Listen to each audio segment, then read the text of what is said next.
Look at this. Went to the Barclays comedy show. Tip was there.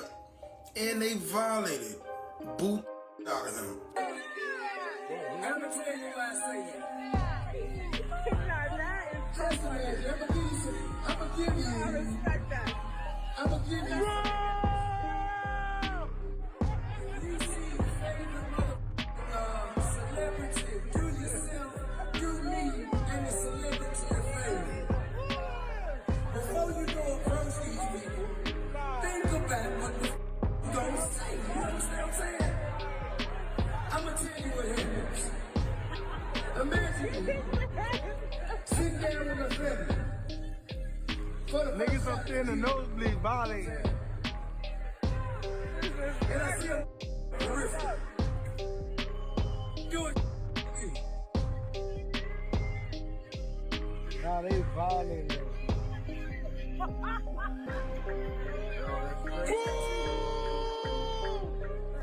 When he opened it. I will tell you that. Hey, listen, man, you ain't been here. Gentrification just started about 8 years ago. You just got here. I ain't gonna allow this from you. All my niggas I'll take it from you, sir. I will not allow it. I will not allow it.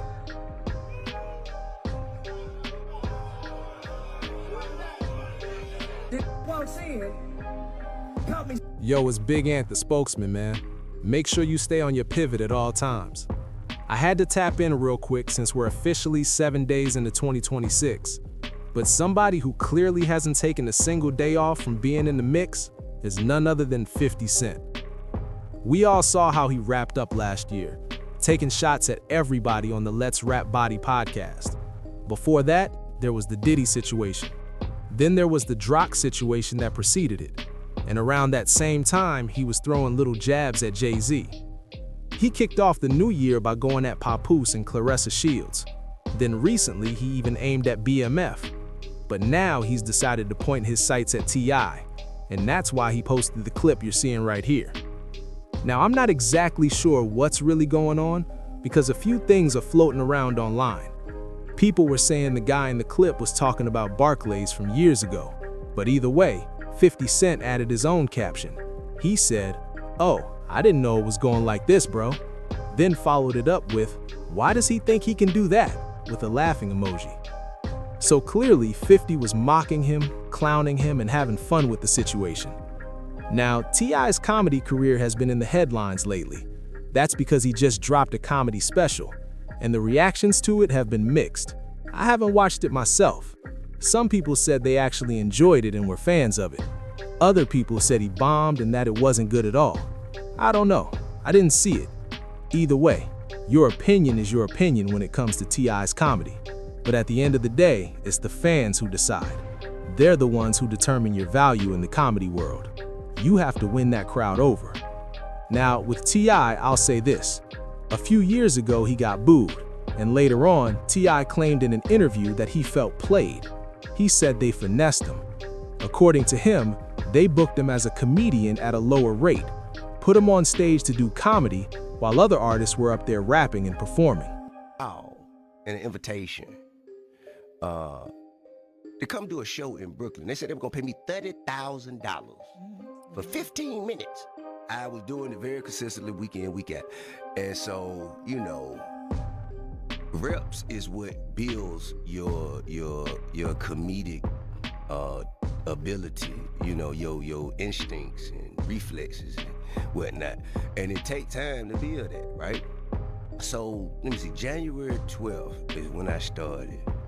And I was really just happy to go in and just be letting people, you know, happy to allow me to do time on stage. I wasn't even expecting to get paid, you know what I mean? I say by March, let's call it March the 20-something. Now, mind you, I'm used to getting paid a lot more, but it's for a lot longer time on stage.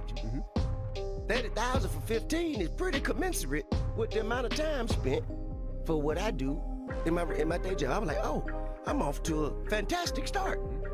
So I go and they booked me. It was Rip Michaels. Yeah, we booked the Rip. Yeah, right on. Yeah, he set me up.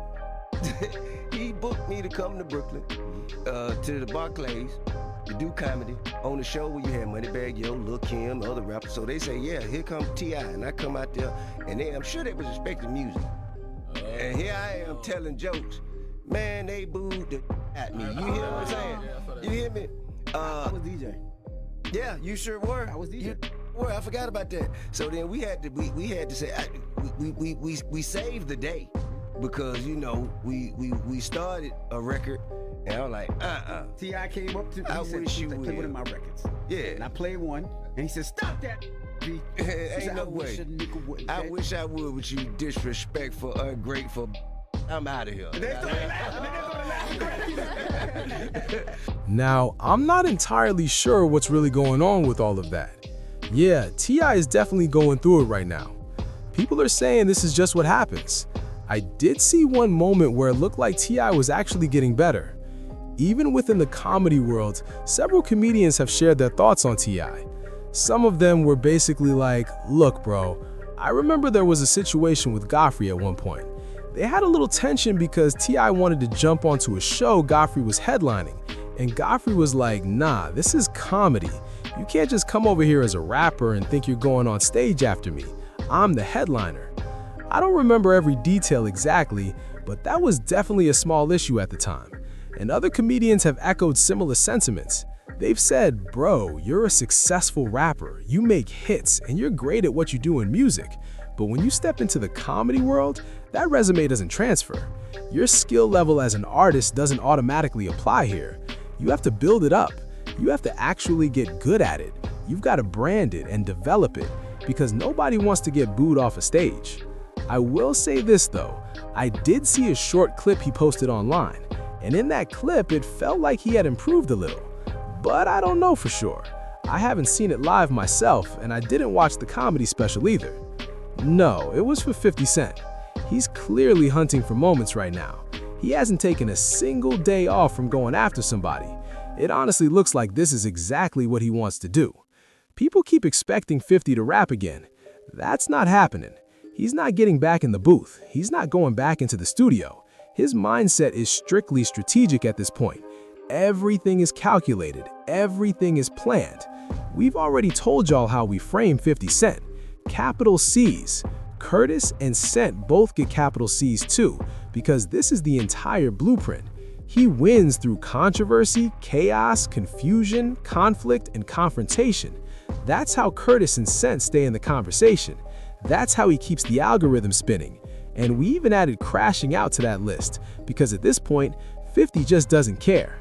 If someone's on the menu on any given day, he's gonna clown them. I think Papoose might have fired back with some bars. I saw a snippet he dropped on Instagram, and honestly, it sounded like it was hitting. I said to myself, I've got to check that out. I just haven't had the chance yet. It feels like he might be lining up a diss for 50. People want him to respond to Fab too. He's not on that song right now, but it looks like he's working on something, and he's got something tucked up his sleeve, just know that. That's why he told everyone to wait until New Year's. He's clearly waiting for the right moment, waiting for the plan to fully come together. But we'll see how it plays out. As for T.I., keep pushing. You've got to build it. Comedy takes time. You can't just jump into it. There's a big difference between being naturally funny and being able to execute on that stage. But we'll see what happens. Let me know what y'all think.